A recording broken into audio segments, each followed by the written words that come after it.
In the quiet edges of a Canadian forest, where summer sun filters softly through tall cedars, something happened that left even seasoned locals speechless.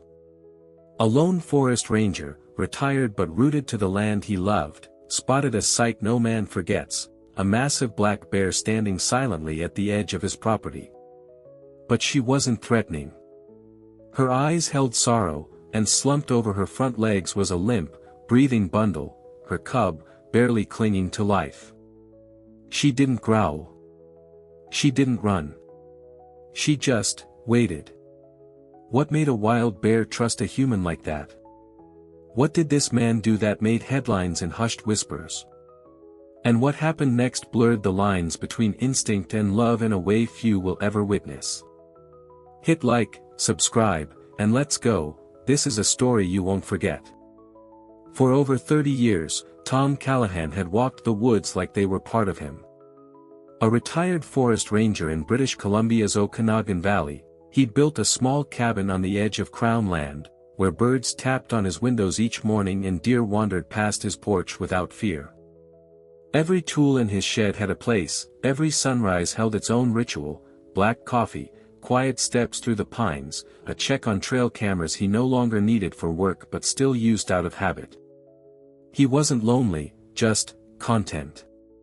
Known to locals as Bear Tom, he had a quiet respect for all wild things, never interfering unless they were hurt. He'd patched up raccoons, fed orphan fawns, once even freed a tangled hawk. But nothing in his gentle routines hinted at what was coming. And the woods? They were about to bring him a challenge no man could prepare for. It was just past 6 a.m. when Tom noticed the silence, no birdsong, no rustle in the brush. Stepping outside, he caught a glimpse of movement beyond the tree line. At first, it looked like a dark shadow, slow and heavy. Then it stepped into the light, a large black bear, panting, her head low. But it was what she carried that stopped Tom cold. Draped limply across her forelimbs was a cub, motionless except for a faint twitch of its paw. Blood matted its side, and its breathing was shallow. Tom's instincts flared, danger, unpredictability, but something in the bear's stillness rooted him in place. She didn't advance. She didn't flee. Just watched. And in that moment, the calm rhythm of his days cracked.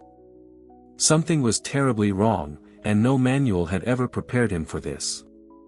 Tom kept his distance, heart pounding, every instinct warning him not to approach. But the bear didn't budge. She laid the cub down at the edge of the clearing, backed off a few steps, and sat, watching. Tom edged closer, step by cautious step. The cub was in worse shape than he thought, labored breathing, crusted blood along its ribs, a deep puncture wound near the hind leg, likely from another animal. Infection had already set in. Tom fetched his emergency kit, hands trembling. But as he reached out, the mother let out a low, throaty grunt, not aggressive, but protective, unsure. He froze. Every choice now felt like a gamble. Treat the cub too slowly, it might die. Get too close, and she might charge. And in the thick summer air, filled with flies and heat, the forest suddenly felt tight, uncertain. Something was unraveling, and time was not on their side. Tom stepped back, breath tight in his chest, then turned and ran, not from fear, but toward the shed where he kept his old ranger gear. Inside, buried under a tarp, was a weathered metal case marked "Wildlife Field Emergency." He hadn't opened it in years. Inside were gauze, antibiotics, syringes, iodine, remnants from a time when every day held the possibility of injury in the wild. His hands moved fast, muscle memory kicking in. He remembered a case from decades ago, a lynx cub with similar wounds, saved by swift action and the right mix of meds. Returning with the kit, he approached low and slow, murmuring soft tones even if she couldn't understand. The mother watched, but didn't move. She was letting him try. In that fragile space between fear and trust, something shifted, not safety, not yet, but the first thin thread of hope. Tom's heart raced as he knelt beside the cub, the mother's dark eyes never leaving him. His hand shook, but the syringe was steady in his grip. The wound was deep, infected, but not beyond help, if he moved fast enough. He gently pried open the cub's mouth, the soft whimper breaking his resolve. The mother growled low, her body tensing, ready to react. He paused, eyes meeting hers, feeling the weight of every second. This could go wrong in an instant. One wrong move and he might lose them both. With a deep breath, Tom injected the antibiotic into the cub's flank, his hands slick with sweat. The cub didn't stir. The silence felt suffocating, the forest holding its breath.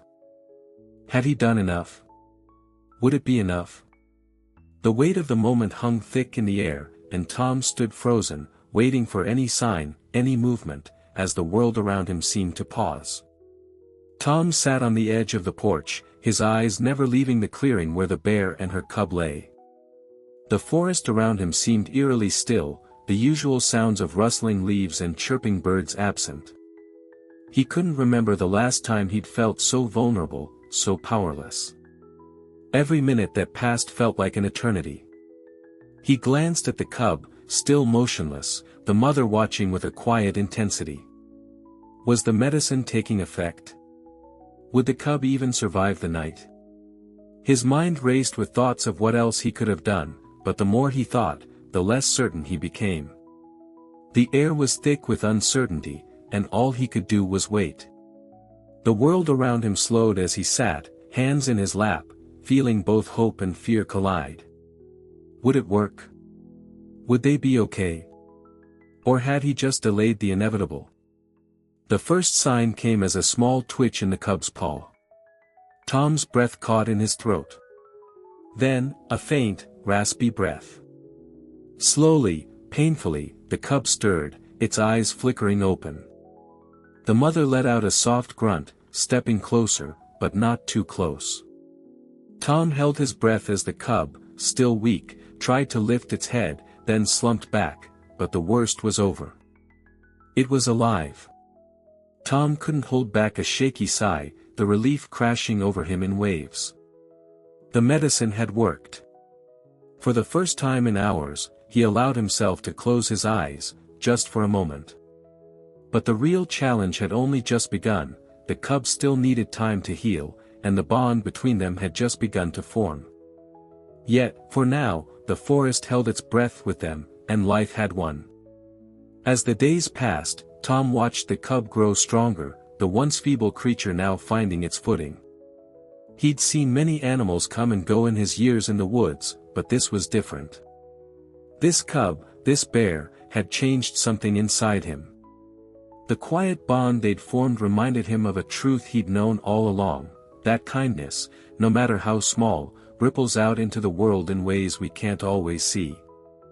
The forest was still wild, still unpredictable, but in it, he'd found an unexpected companionship, a reminder that sometimes, all it takes is one act of compassion to change the course of a life. And maybe, just maybe, there were more stories like this waiting to be told. The question was, would we be ready to listen?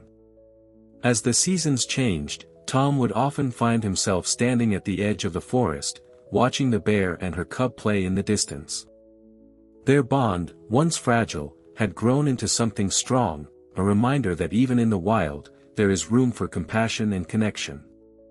Sometimes, we forget that the smallest acts of kindness can have the greatest impact. And just like that, life moves forward, teaching us lessons we may never have expected. Thank you for watching this story. I hope it made you think about the ways we can help, even when it seems impossible. Share your thoughts in the comments below, and don't forget to like, subscribe, and join us for more incredible stories. Life is full of them, we just have to be ready to listen.